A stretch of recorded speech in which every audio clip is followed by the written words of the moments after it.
मैं ही इस सृष्टि की रचना करता हूँ, मैं ही इसका पालन पोषण करता हूँ और मैं ही इस सृष्टि का विनाश करता हूँ। जब संसार में धर्म की हानि होगी, अधर्म की विजय, तब मैं इस पृथ्वी पर अवतार लूंगा। शांति से भी दुखों का अंत हो जाता है और शांत चित्त मनुष्य की बुद्धि शीघ्र ही स्थिर होकर परमात्मा से युक्त हो जाती है। हमारी आस्था की परीक्षा तब होती है जब हम जो चाहे वो न मिले और फिर भी हमारे दिल से प्रभु के ये शुक्रिया ही निकले। लोग अक्सर सच कहने से बचते हैं या डरते हैं, पर सत्य कभी छुप नहीं सकता और न ही कभी मिट सकता है। कितना भी छुपा ले पर सच तो उजागर हो ही जाएगा। जो बात सच पर आधारित हो उसे करने या कहने और मानने से कभी नहीं डरना चाहिए। श्रीमद् भागवत गीता में भगवान कृष्ण के उपदेशों का वर्णन है, जिसमें मनुष्य को जीवन, कर्म, ध्यान, शांति, सत्य, योग और सफलता के बारे में सभी महत्वपूर्ण विषयों को गहराई से जानने को मिलता है। जो ज्ञान किसी भी मनुष्य के जीवन में बहुत उपयोगी सिद्ध होता है। भगवान श्री कृष्ण ने महाभारत युद्ध के दौरान गीता के ये उपदेश अपने प्रिय शिष्य अर्जुन को दिए थे। गीता में दिए उपदेश आज भी उतने ही प्रासंगिक हैं और मनुष्य को जीवन जीने की सही राह दिखाते हैं। श्री कृष्ण के उपदेश हमें धर्म के मार्ग पर चलते हुए अच्छे कर्म करने के लिए प्रेरित करते हैं। कर्म किए जाओ, फल की चिंता मत करो। आत्मा अमर है, इसलिए मरने की चिंता मत करो। इस संसार में कुछ भी स्थायी नहीं है। नर्क के 3 द्वार हैं, काम, क्रोध और मोह। मौन सबसे अच्छा उत्तर है किसी ऐसे व्यक्ति के लिए जो आपके शब्दों को महत्व नहीं देता। आत्मा का अंतिम लक्ष्य परमात्मा में मिल जाना होता है।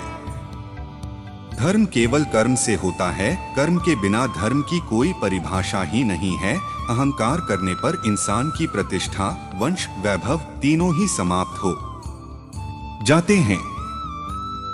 मैं सभी प्राणियों के हृदय में स्थित आत्मा हूँ। मैं सभी प्राणियों का आदि, मध्य और अंत भी हूँ। सत्य कभी नष्ट नहीं हो सकता। अच्छा करने से नहीं डरना चाहिए। समय कभी नहीं रुकता। आज यदि बुरा चल रहा है तो कल अवश्य अच्छा आएगा। आप केवल निस्वार्थ भाव से कर्म कीजिए, केवल वही आपके हाथ में है। मनुष्य कितना भी गोरा क्यों ना हो, परंतु उसकी परछाई सदैव काली होती है। मैं श्रेष्ठ हूँ, यह आत्मविश्वास है। लेकिन सिर्फ मैं ही श्रेष्ठ हूँ, यह अहंकार है। व्यक्ति जो चाहे बन सकता है यदि विश्वास के साथ इच्छित वस्तु पर लगातार चिंतन करें। प्रेम सदैव माफी मांगना पसंद करता है और अहंकार सदैव माफी सुनना पसंद करता है। जो रास्ता ईश्वर ने आपके लिए खोला है उसे कभी भी कोई बंद नहीं कर सकता। मनुष्य का जीवन केवल उसके कर्मों पर चलता है। जैसा कर्म होता है वैसा उसका जीवन होता है। एक बार माफ करके अच्छे बन जाओ, परंतु दोबारा उसी इंसान पर भरोसा करके बेवकूफ कभी न बनो। मन की गतिविधियों, होश, श्वास और भावनाओं के माध्यम से भगवान की शक्ति सदा तुम्हारे साथ है। जीवन में आधे दुख इस वजह से आते हैं क्योंकि हमने उनसे आशाएं रखी जिनसे हमें नहीं रखनी चाहिए थी। मैं ही इस सृष्टि की रचना करता हूँ, मैं ही इसका पालन पोषण करता हूँ और मैं ही इस सृष्टि का विनाश करता हूँ। जब संसार में धर्म की हानि होगी, अधर्म की विजय, तब मैं इस पृथ्वी पर अवतार लूंगा।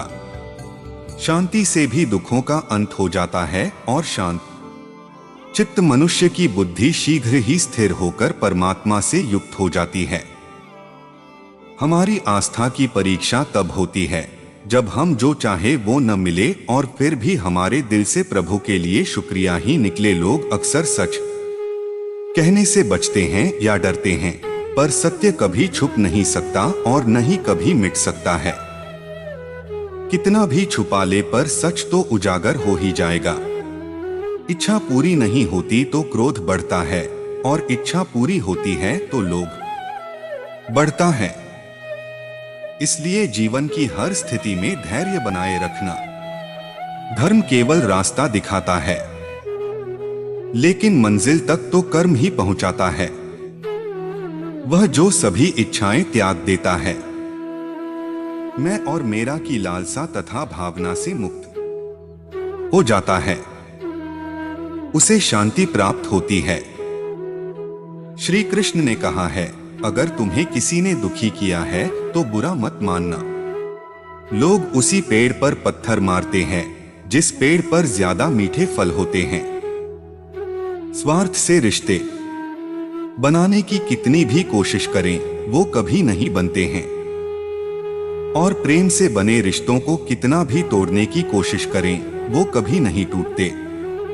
अगर व्यक्ति शिक्षा से पहले संस्कार, व्यापार से पहले व्यवहार और भगवान से पहले माता पिता को पहचान ले तो जिंदगी में कभी कोई कठिनाई नहीं आएगी।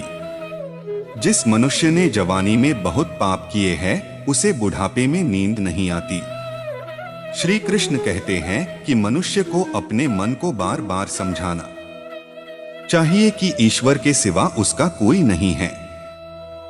परिवर्तन इस संसार का नियम है।